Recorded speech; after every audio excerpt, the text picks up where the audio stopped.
Si Nao ay isang batang babae na napakamasipag na ibinabalik ang perang nakuha niya sa kalye, kahit na ang presyo ng gasolina ay higit sa $4 sa ngayon.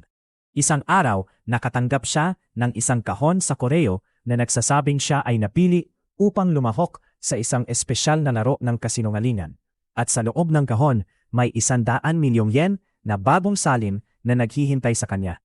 Si Nao ay sobrang nagulat na hindi makapagsalita. Pero para matiyak na totoo ito, inubos niya ang oras para bilangin ang pera. At tiyak nga, ito ay talagang 100 milyong yen. Medyo weird talaga na bigla na lang makatanggap ng pera tulad nito. Kaya natural na inisip ni Nao na galing ito kay Mr. Beast at karaniwan ay magiging excited siya. Pero biglang nag-play ang isang pre-recorded na mensahe at inalam siya sa mga patakaran ng laro. Siya at isa pang tao ay binigyan ng pantay na halaga ng pera. At ang kanilang misyon ay nakawin ang pinakamaraming pera mula sa kanilang kalaban hanggat maari sa loob ng laro sa anumang paraan na kinakailangan. Magwawakas ang laro sa loob ng 30 araw. Pagkatapos nito, may isang kinatawan na darating upang kolektahin ang 100 milyon mula sa bawat kalahok. Ngunit kung makakakuha ka ng kaunting pera mula sa iyong kalaban, malaya mo itong mapapanatili para sa iyong sarili. Gayun din, kung mawalan ka ng ilan sa iyong pera sa iyong kalaban, kailangan mong bayaran ang pagkakaiba. Kaya, sa simpleng salita, maari kang magtapos na may utang na nagkakahalaga ng 100 milyong yen. At hindi iyon parang bagay na gagawin ni Mr. Beast, kaya nagsisimula ng mag-alala si Nao. Bahagi sa kanya ang gustong maniwala na ito ay isang biro lamang, pero napakaraming pulang bandila na hindi niya maikakaila. Kaya para maging ligtas, nagsimula si Nao ng mga paghahanda upang protektahan ang kanyang pera upang hindi siya mapunta sa utang na magpapatuloy sa susunod na henerasyon. Pero hindi pa siya kailanman nakaranas ng ganitong sitwasyon. At ang tanging natitirang miyembro ng pamilya niya, ang kanyang ama, ay kasalukuyang lumalaban sa kanser. Kaya't ayaw niyang mag-alala ito sa pamamagitan ng pagpapaliwanag kung ano ang nangyari. Pumunta siya sa ospital para bisitahin siya at sinubukan niyang magpanggap na walang masama. Pero matagal nang kilala siya ng kanyang ama kaya agad niyang nalalaman na may iniisip siya. Gayunpaman, iginiit ni Nao na wala namang masama dahil gusto niyang maging mapayapa at tahimik ang mga huling araw ng kanyang ama. Kaya't kailangan niyang maghanap ng paraan para ayusin ito mag-isa. Ginawa niya ang tamang bagay at agad na pumunta sa opisina ng abogado upang humingi ng tulong. Ngunit pagkatapos ipaliwanag ni Nao kung ano ang nangyari at tingnan ng abogado ang mga file na naglilista ng mga patakaran, sinabi niya na wala siyang magagawa sa ngayon. Ang tanging magagawa niya ay tulungan siyang mabawi ang mga pagkalugi. Ngunit sa teknikal na aspeto, wala pang nawala si Nao, kaya wala siyang kaso kahit pagalhim niya ito sa korte. Sa kasong iyon, tinanong ni Nao kung dapat ba siyang pumunta sa pulisya para iulat ang nangyari. Pero hindi rin iyon magandang ideya ayon sa abogado. Dahil kung iuulat niya ang kaso sa pulisya, malamang nakukunin ng pulisya ang pera bilang ebidensya. At kapag dumating ang kinatawan ng laro para kolektahin ang pera, hindi na niya ito mababawi. Kaya sasabihin ng mga tagapagpatakbo ng laro na may utang siya sa kanila. Tinanong ni Nao kung talagang wala na siyang magagawa dahil mukhang isang scam ito. Kaya sinabi ng abogado na kung naghahanap siya ng payo kung paano harapin ang scam, mas mabuting makipag-usap siya sa isang scam artist.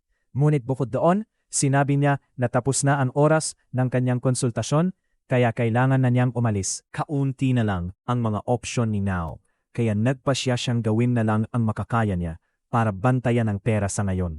Nakatulog siya, at paggising niya, ang unang ginawa niya ay suriin kung hindi nanakaw ang pera.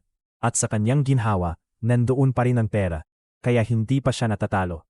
Gayunpaman, ilang sandali lamang ang lumipas. Nakatanggap siya ng liham mula sa mga tagapag-ayos ng Liar Game. At sinasabi nito na ang lalaking nasa larawan ay ang kanyang kalaban para sa larong ito. Kaya tiningnan ito ni Nao, at sa kanyang pagkabigla, lumalabas na nakilala na niya ang lalaking ito noon. Dati siyang guro niya sa gitnang paaralan, at palagi siyang mabait sa kanya noon. Kaya sigurado siyang mapagkakatiwalaan niya ito. Dahil ano bang pinakamasamang pwedeng mangyari? Kinabukasan, nakipag-ugnayan si Nao kay Ginoong Fujisawa at sinabi niyang napahinga siya ng maluwag nang malaman na siya ang kanyang kalaban dahil magiging talagang mahirap kung isang ganap na estranghero ang kanyang makakalaban. Pagkatapos, sinabi ni Fujisawa kay Nao na huwag niyang isipin na ito ay isang totoong laro dahil wala sa kanila ang talagang mananalo. Sabi niya na nalaman na niya ang trick at ipinaliwanag niya na ang mga tao sa likod ng liar game ay malamang na balak nakawin ng pera mula sa parehong kalahok bago matapos ang 30 araw na limitasyon. Para sa ganitong paraan, makukuha nila ang kanilang pera pabalik at maaari rin nilang ipahayag na parehong may utang na 00 milyon ang dalawang manlalaro. Sa katunayan, alam na ng mga nag-organisa ng laro ang kanilang mga pangalan at address, kaya magagawa nilang pumasok anumang oras. Kaya naman iniisip ni Fujisawa na dapat nilang pagsamahin ang kanilang pera at ilagay ito sa isang ligtas na lugar. At kahit na mabait si Nao, napakabobo rin niya, kaya't buong-buo niyang pinaniwalaan ang bawat salitang sinabi ni Fujisawa at dinala siya pabalik sa lugar kung saan niya itinago ang kanyang pera. Tinanong niya siya kung saan niya iniisip na dapat nilang itago ito. Kaya sinabi ni Fujisawa na ang pinakamatalinong gawin ay ilagay ito kasama ang kanyang pera sa kanyang safe deposit box sa bangko. Isang safe deposit box na nasa kanyang pangalan lamang na hindi naman pinaghihinalaan ni Nao. Ibinigay niya ang lahat ng kanyang pera nang walang pag-aalinlangan at pagkatapos umalis si Fujisawa, humiga si Nao sa kanyang kama nang may ginhawa dahil tunay niyang pinaniwalaan na mapagkakatiwalaan niya si Fujisawa sa pera. Kinabukasan, nagising si Nao nang makatanggap siya ng isa pang liham mula sa liar game. At sinasabi ng liham na kasalukuyan siyang natatalo dahil nawala na ang lahat ng kanyang pera kay Fujisawa. Ito ay nagpagalit sa kanya, kaya ang unang ginawa niya ay tumawag kay Fujisawa upang tanungin kung ano ang nangyayari. Tahimik na sinabi ni Fujisawa sa kanya na huwag magpaloko dahil tiyak na sinusubukan lamang siyang lokohin ng liar game. Dapat nilang napagtanto na kilala ng dalawa sa kanila ang isa't isa at kung magtutulungan sila, hindi sila maloloko. Kaya't sinusubukan ng mga tagapag-ayos ng laro na pag-awain sila. Ito ay isang S-tier na gaslighting dahil hindi lamang pinaniwalaan ni Fujisawa na huwag mag-alala siya, kundi pinapapagsori pa niya si Nao sa pagdududa sa kanya noon. Nagpasya pa siyang pumunta sa bahay ni Fujisawa para humingi ng tawad sa kanya ng personal.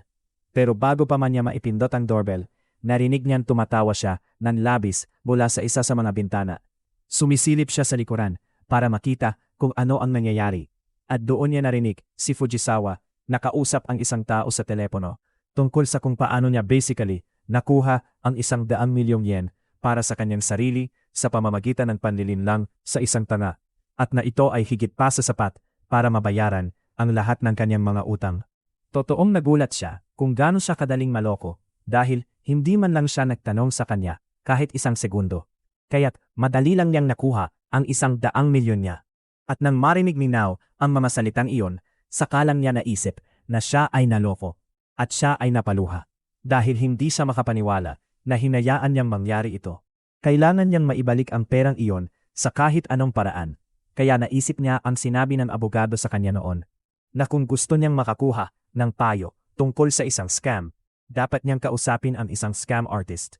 Kaya't nagsimula siyang maghanap online at sa wakas ay nakakita ng isang artikulo na nagsasaad na ang pinakamagaling na scam artist sa mundo, si Shinichi Akiyama, ay malapit ng palayain mula sa bilangguan. At siya ay kilala sa pagbagsak ng ilang malalaking korporasyon sa pamamagitan ng pagnanakaw ng bilyon-bilyong dolyar mula sa kanila. Kaya't sigurado si Nao na makakatulong siya na maibalik ang kanyang pera. Kinabukasan, nakatakdang palayain si Akiyama mula sa kulungan. At dahil sikat na sikat siya, maraming mamamahayag ang naghihintay sa labas ng gate ng kulungan para sa kanya. Gayunpaman, ang nakita nila ay isang random na lalaki na walang kahit anong pagkakahawig kay Akiyama na lumalabas. Ang mga bantay sa bilangguan ay lumapit sa mga mamamahayag at sinabi sa kanila na umalis na dahil iyon na ang huling bilanggo na pinapalaya ngayon. Naguguluhan ang mga mamamahayag dahil alam nilang hindi pa lumalabas si Akiyama. Pero pinapaalalahanan sila ng isang gwardiya na siya ay isang master ng pagpapanggap kaya malamang na naloko sila. Ang mga mamamahayag ay nagsimulang habulin ang lalaking bagong umalis. Iniisip na siya si Akiyama mula pa noon. Ngunit sa katotohanan, si Akiyama ay nakadiskubre bilang pangalawang gwardiya. At maari mong isipin kung gaano karaming street cred ang mayroon siya sa bilangguan para maging okay ang ibang gwardiya dito. Samantala, si Nao ay tumatakbo sa paligid ng block para hanapin ang bilangguan dahil naligaw siya. At doon niya, aksidenteng natagpuan si Akiyama. Tumayo si Akiyama at sinubukang balewalain siya. Pero nang makilala siya ni Nao, tinawag niya ang pangalan nito at humingi ng tulong. Ipinaliwanag niya na siya ay pinagtaksilan ng isang taong pinagkakatiwalaan niya. At ngayon ay nawalan siya ng 1,200,000 yen. Pero hindi talaga ito pinapansin ni Akiyama. Kaya sinabi niya na makipag-usap na lang siya sa pulis o abogado o kung ano paman. Nakiusap si Nao sa kanya na makinig dahil siya lang ang makakatulong sa kanya. Pero kahit na ganon, sabi ni Akiyama na ayaw niyang makialam dahil kahit na naloko si Nao, ang pagkuha muli ng pera ay teknikal na pagnanakaw at ayaw niyang maaresto ulit kaya umaalis na siya. Habang naglalakad palayo si Akiyama, patuloy na sumusunod si Nao sa kanya hanggang sa mapagod na siya at hilingin sa kanya na huminto. Sabi ni Nao na hindi siya aalis hanggat hindi siya pumapayag na pakinggan siya. At sa wakas ay pumayag si Akiyama. Sinabing handa siyang pakinggan ang kwento niya. Pero una, gusto niyang iwan ang kanyang mga bag sa bahay. Kaya sinabi niya kay Nao na maghintay dito hanggang bumalik siya. At sigurado akong nakikita mo na kung saan ito papunta. Hindi bumalik si Akiyama at naiwan si Nao na naghihintay doon hanggang hating-gabi. At kahit ngayon, hindi pa rin niya iniisip na kakaiba na hindi pa bumabalik si Akiyama. Kaya naman, si Akiyama ay naglalakad papunta sa isang kalapit na bar. Nang mapansin niyang si Nao ay nasa lugar pa rin kung saan niya ito iniwan kaninang umaga. At nagsisimula na siyang makaramdam ng kaunting pagkakasala dahil may ilang lasing na lalaki na nanggugulo kay Nao ngayon. Kaya nagpa siya siyang makialam at iligtas siya. Pagkatapos, bumili siya ng pagkain para kay Nao bilang paghingi ng tawad sa pag-iwan sa kanya doon ng matagal. At talagang sinisip-sip ni Nao ang pagkain. Kaya tinanong niya kung bakit siya kumakain ng mabilis. Ipinaliwanag ni Nao na wala siyang kinain mula nang iwanan siya ni Akiyama doon kaninang umaga dahil sinabi nitong huwag siyang gagalaw. At ngayon ay lalo pang nakaramdam ng guilt si Akiyama. Kaya tinanong niya ito kung ano ang nangyari upang malaman niya kung paano siya matutulungan. Sinabi ni Nao sa kanya ang lahat tungkol sa liar game at kung paano ninakaw ni Fujisawa ang kanyang pera. At kahit mahirap itong paniwalaan, dahil sa pagiging inosente ni Nao, duda niyang makakapagpanggap ito sa kanya. Nagpasya siyang tulungan siya, pero una, gusto niyang malaman kung gusto ba niyang manalo sa laro sa pamamagitan ng pagnanakaw ng 100,000,000 yen ni Fujisawa. O kung gusto lang niyang mabawi ang kanyang pera at tapusin na ang lahat doon. Sabi ni Nao na gusto lang niyang mabawi ang kanyang pera, kaya sa kasong iyon, sinabi ni Akiyama na ang kailangan lang niyang gawin ay sabihin kay Fujisawa kung ano ang nararamdaman niya at hilingin sa kanya na ibalik ang pera. Ginawa ni Nao ang sinabi ni Akiyama at agad na pumunta sa bahay ni Fujisawa upang harapin siya. Pagbukas niya ng pinto, agad na humiling si Nao na ibalik sa kanya ang kanyang pera ngayon din. Nag-inosenteng tanong ni Fujisawa kung bakit gusto niyang gawin iyon, gayong ligtas naman ang kanyang pera sa bangko. Ngunit sinabi niya na narinig na niya ang sinabi nito sa telepono kaya alam niyang may balak itong lokohin siya.